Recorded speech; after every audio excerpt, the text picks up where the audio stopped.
So this is going to be a presentation taking you through the character of Lady Macbeth in a series of quotes, right? There are other quotes that you can use, and there are other interpretations of her character. This is a set of quotes with an interpretation that I'll try and use to kind of take you through her journey in the play, basically. So almost immediately she comes on stage. Well, the first thing she does when she comes on stage is read this letter from her husband, which I'll come back to. And then she starts discussing her husband's character. Now, up till this point, Macbeth he's had this problem with the witches, but he's presented as being a pretty heroic character. He defended Duncan against the Norwegians. He hacked his way through the army. Him and Banquo, is a double-header. They did brilliantly, and they won. And Macbeth became the Thane of Cawdor. Now, Lady Macbeth then comes on, and she's pretty horrible about her husband. Yeah, she says he's too full of the milk of human kindness. Now, bearing in mind that we've just heard stories of Macbeth's brutality, her saying that he's too kind says an enormous amount about her character as well. Macbeth's about as brutal as you're going to get. But according to Lady Macbeth, he's too full of kindness. And not just kindness, the milk of human kindness. Milk is very feminine. It's very associated with femininity. It's associated with childishness. It's associated with innocence. So she's actually it's like a layered insult towards him. And she says, crucially, for any interpretation of the play, she says he's not without ambition.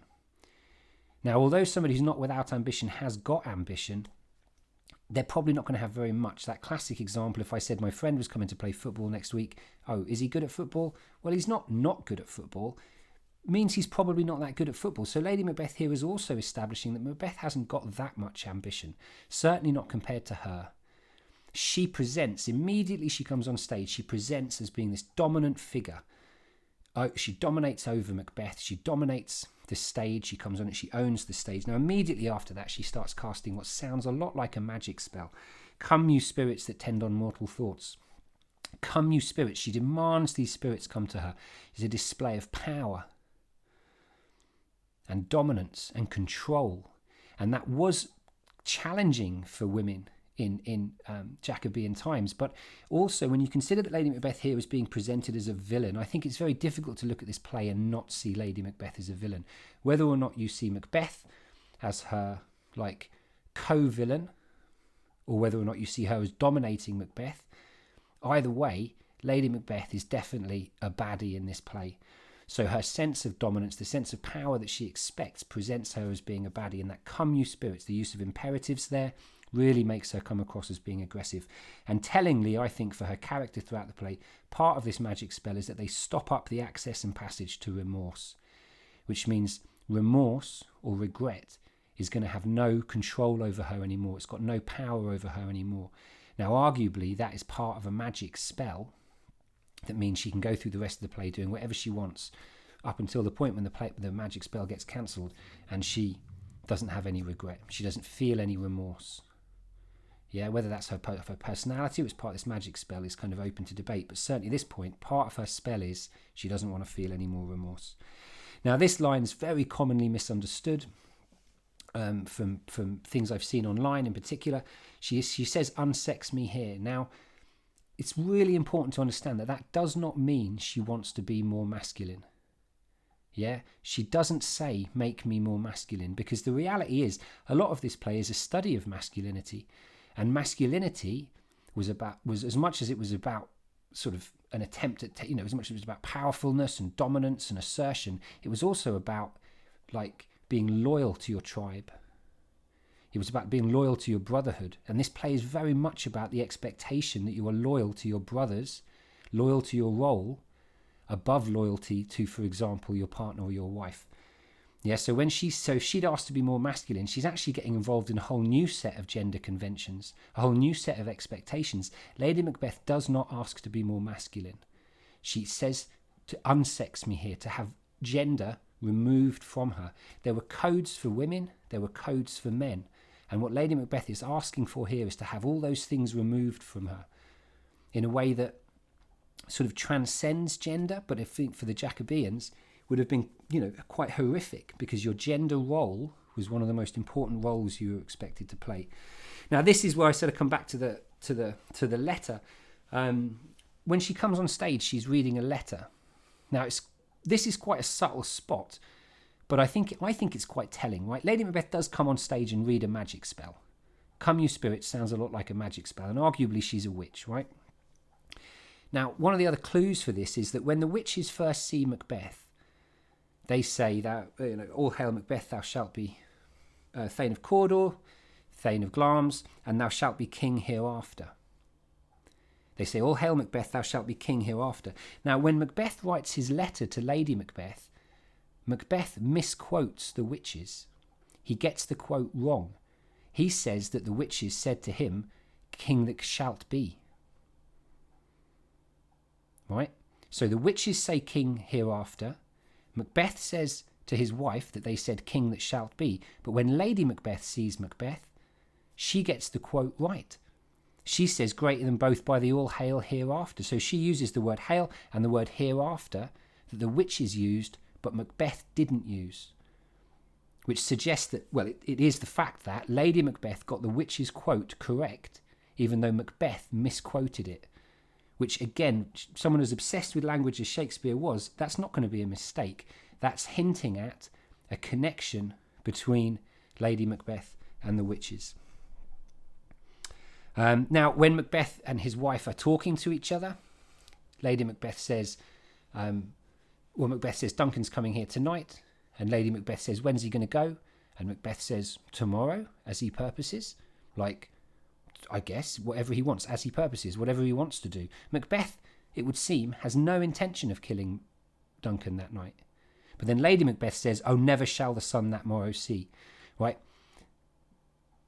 Lady Macbeth says, Duncan's coming here.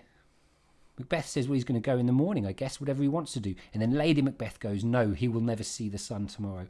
So it is clear that Lady Macbeth suggests killing Duncan.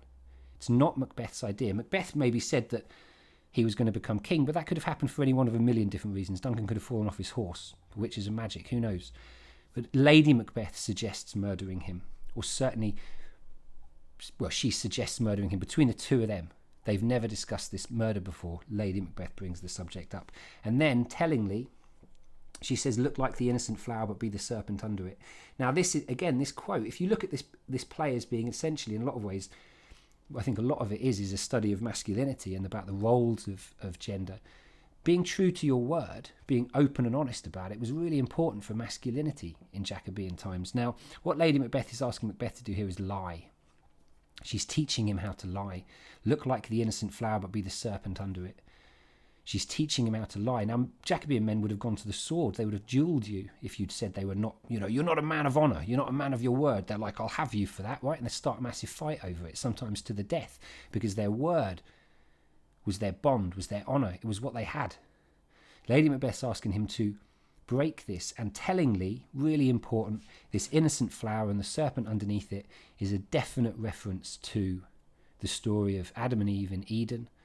And that's definitely a big part of what this play is about. Lady Macbeth in this respect is really playing the role of Eve and tempting Macbeth. Yeah, tempting him to be ambitious, putting something in front of him. It's essentially about the corrupting influence. This play is about the corrupting influence of women.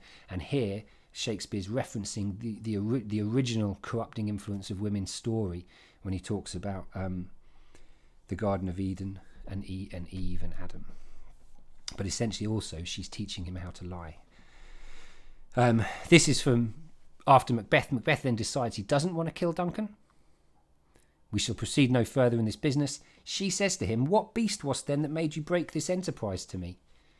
Now this is, she uses this a couple of times in this scene and throughout the play in many respects. She's doing what's called gaslighting, which means telling somebody they've said something which they haven't done. You're essentially messing around with somebody's memory. Now she says, what beast was then that made you break this enterprise to me? Macbeth didn't break this enterprise to her. She came up with the idea of killing Duncan in Act 1, Scene 5, when she said, never shall the sun that morrow see. So it was her suggestion to kill Duncan.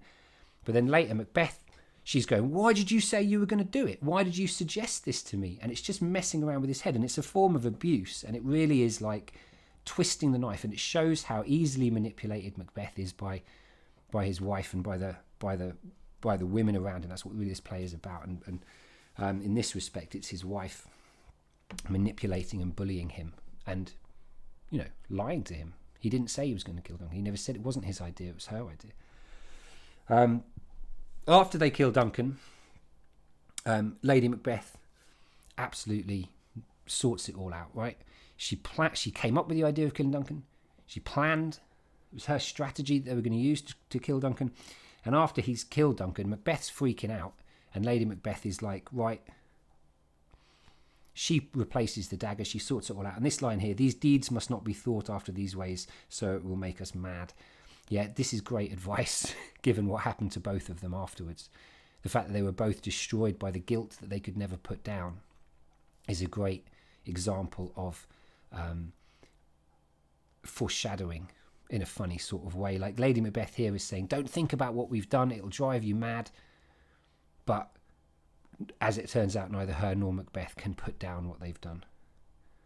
Both Macbeth and Lady Macbeth, before killing Duncan, and in the area around killing Duncan, predict what will happen to them. Both Macbeth recognises that their vaulting ambition will fall down. Lady Macbeth almost sort of recognises that thinking about things you can't do anything about will make you mad, and ironically that's what ends up happening to her. And again here, my hands are of your colour, but ashamed to wear a heart so white. Lady Macbeth brutalises her husband in this play. She absolutely runs the show. She's really aggressive towards him. She's very insulting towards him. And in this bit here, Macbeth's feeling bad about the fact that he's just killed somebody who he respected and admired, who was his king. He's just betrayed so much of what he felt was important in his life. And she's just laying into him about it. I'd be ashamed to pretend that you haven't done this. I'd be ashamed. She can deal with this. Her hands are covered in blood now as well. Yeah, and she's not going to pretend that she feels bad about it. This is Lady Macbeth blocking up the access and passage to remorse. This is her not feeling any, she's comfortable not feeling any remorse. Yeah, she's ashamed. She'd be ashamed to wear a heart so white. She's totally prepared to accept what they've done and move on with it. And this image of the hands being of your colour, you've got blood in your hands, obviously, famously, that comes up again later on. Now, this line here, which is slightly long, is, I think, really, really important when you're dealing with Lady Macbeth. Because in the end of the play, obviously, she is consumed by guilt. But as I'll come to look at, really, her character arc is pretty non-existent. Throughout Act 1, she bosses it. Act 2, she bosses it. This is in Act 3, but for the rest of Act 3, she bosses it. She's not in Act 4. And then suddenly in Act 5, she's so regretful, she's suicidal. And there's no character arc there. There's no sense of her shifting from one space to the other. And these 4 lines are the only time she ever expresses any regret for what's happened. And they're interesting when you look at them. Naught's had all spent. We've got nothing, we've spent everything. Where our desire is got without content. We've spent everything, we've got nothing when we've achieved what we wanted, but we're not happy. So she's basically annoyed. She's not that she regrets killing Duncan, she's just angry that they're not happy about it. But Macbeth isn't happy. She doesn't seem to be happy. They're king and queen now, but they don't seem to be very settled. And then she says, "'Tis safer to be that which we destroy than by destruction dwell in doubtful joy." In that line, she's concerned about her safety. She's under threat. They're under threat because they've killed Duncan. The other thanes and the other lords aren't particularly necessarily entirely believing it. Macduff's run off. Malcolm's run off. It looks like there's going to be trouble ahead, so she actually doesn't feel safe. So she's not really regretting killing Duncan here. She's just annoyed that they're not happy about it, and she doesn't feel very safe. But this is the closest she comes to regret in this play, prior to her sleepwalking scene. So this idea that Lady Macbeth was consumed by regret is, and you'll find, to say it with an essay, there was a lack of arc. There's a lack of a smooth narrative arc in Lady Macbeth's journey. She goes from being fine, and then suddenly kills herself quite quickly. This is just after they've seen Banquo's ghost, just after Macbeth's seen Banquo's ghost. This is and Macbeth's going, "Oh, I've seen a ghost. And she goes, "This is the very painting of your fear. This is the air-drawn dagger you said led you to Duncan. What are you talking about? You're mad. This is you imagining things again." And it's interesting that she talks about the air-drawn dagger, because it shows that certainly she doesn't believe it. She thinks Macbeth is going through a kind of hallucinatory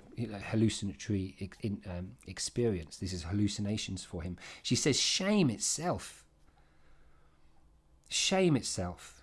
And then, which is really, again, really insulting. You should be embarrassed, mate. I pray you, speak not. This is to the other lords. Speak not, he goes worse. Questions enrage him at once. Good night. Stand not on the order of your going, but go at once. Go at once. She just sends everyone home. Now, what's really important about this is that this scene is the last time we see her on stage before she's so consumed by guilt that she kills herself. Now, this does not seem to me to be a character who's teetering on the edge of any form of self-doubt or any form of regret or any form of worry or concern. She is bossing this scene. She bosses her husband. She has no doubts about her own sanity. And she's more than happy to send all the other lords home. Right? She's in absolute control over herself. This doesn't seem to me to be a person who's on the verge of killing herself. But she pushes, she plows forwards anyway. Now, this is from the sleepwalking scene. Out, damn spot, out, I say. She's trying to order away the blood that she sees on her hands. But it won't go. She discovers here that she could order the spirits around, she could order Macbeth around, but she can't order her vision of the blood around. Will these hands ne'er be clean? Will I never clean this blood off my hands? And all the perfumes of Arabia not sweeten this little hand. Now, there's two things about this which are both kind of AO1 based. They're not really driven so much by quotes as much as storyline. One option for why Lady Macbeth gets consumed by guilt is that the magic spell that she cast, where she said, stop up the access and passage to remorse, it's possible that that magic spell was a magic spell that stopped her feeling guilt. And that at the end of the play, when Hecate's arrived and said that she wants to cancel the whole enterprise, it's possible that at that point her magic spell got cancelled. Right? So one option is that Lady Macbeth's magic spell, stop up the access and passage to remorse, was a magic spell, and that once that spell failed, she's suddenly consumed by guilt. That makes sense. I'll go with that. Another option is a bit more complicated, but she's actually asleep when she talks about this. She's asleep. So she's sort of dreaming. This is like this dream world. So in that respect, it's possible Lady Macbeth was facing up to what's called your subconscious, yeah, which is like the things that exist back in your mind that you're not really prepared to face. Now, it's possible that Lady Macbeth consciously was absolutely bossing it, but subconsciously, and this scene is about how you can't escape your subconscious fears. That's possible what's happened here, because she was sleepwalking at the time.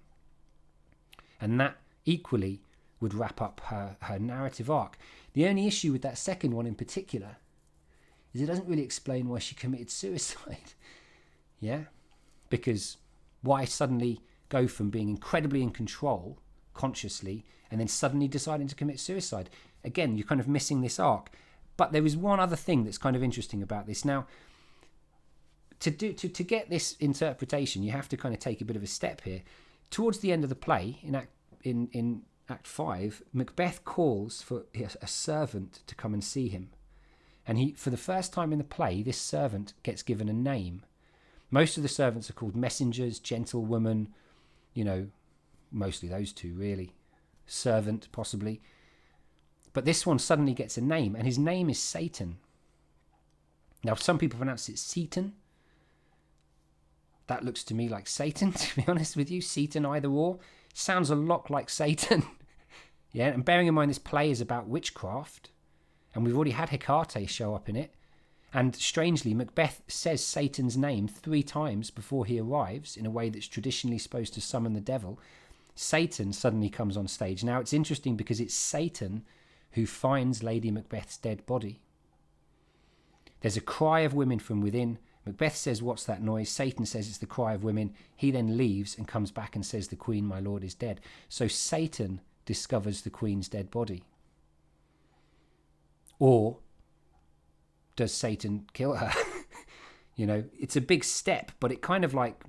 Because actually, the only reason we know or we believe that Lady Macbeth killed herself is because at the end of the play, Malcolm says, Macbeth and his fiend-like queen, who, as 'tis thought, by self and violent hands took off her life. So the only reason we know that Lady Macbeth killed herself, or we believe, I'm going to say this, the only reason we believe that Lady Macbeth killed herself is because Malcolm told us that by self and violent hands took off her life. So this image of her having thrown herself off the balcony of the castle, that definitely didn't happen, because that's not by violent hands. Lady Macbeth killed herself by violent hands. Supposedly, according to Malcolm, they were her hands. Now, there's no way Malcolm's going to do a big investigation into who it was who killed Lady Macbeth. She's dead. That's all he cares about. Move along.